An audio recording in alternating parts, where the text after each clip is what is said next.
ఎవరూ సాహసించరు.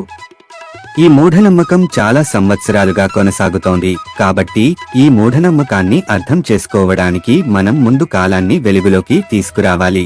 పూర్వకాలంలో భారతదేశంలో విద్యుత్తు అన్ని చోట్ల అందుబాటులో ఉండేది కాదు. కాబట్టి ప్రజలు లాంతర్ల వంటి తక్కువ కాంతి ఉద్గార పరికరాలపై జీవిస్తున్నారు.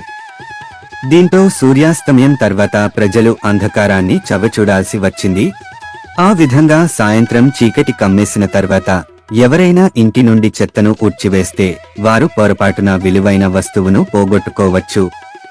అదే సమయంలో పూర్వకాలంలో ఆవు పేడ సహాయంతో గృహాలు నిర్మించబడ్డాయి.